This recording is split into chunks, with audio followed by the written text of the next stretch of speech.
جب 1948 میں اسرائیل وجود میں آیا تو ایران کے شاہ محمد رضا پہلوی نے نہ تو اس کی کھل کر مخالفت کی اور نہ ہی کھلی حمایت۔ شاہ سمجھتے تھے کہ ایک غیر عرب اور مغرب نواز ریاست ایران کے لیے اسٹریٹجک طور پر فائدہ مند ہو سکتی ہے، لیکن اگر اس کی کھلم کھلا حمایت کی گئی تو عرب دنیا سخت ناراض ہو جائے گی۔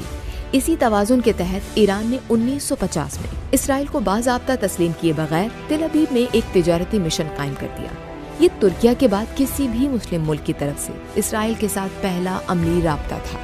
1951 میں جب محمد مصدق ایران کے وزیر اعظم بنے تو انہوں نے تیل کی صنعت کو قومیانے اور برطانوی اثر ختم کرنے کی کوشش کی۔ مصدق اسرائیل کو مغربی سامراج کا نمائندہ سمجھتے تھے، اسی لیے اس دور میں تعلقات میں سرد مہری آ گئی۔ لیکن 1953 میں امریکہ اور برطانیہ کی مدد سے ہونے والی بغاوت کے بعد مصدق کی حکومت ختم کر دی گئی اور شاہ کو دوبارہ مکمل اختیار مل گیا۔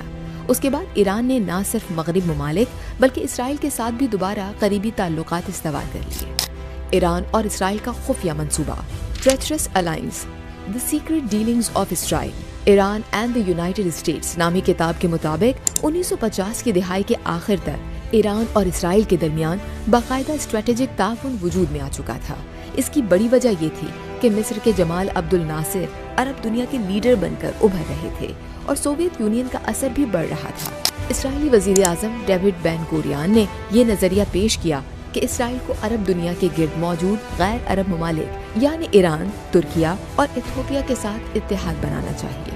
عرب ممالک اسرائیل کو تیل دینے سے انکار کر رہے تھے، جبکہ اسرائیل کی معیشت تیزی سے بڑھ رہی تھی۔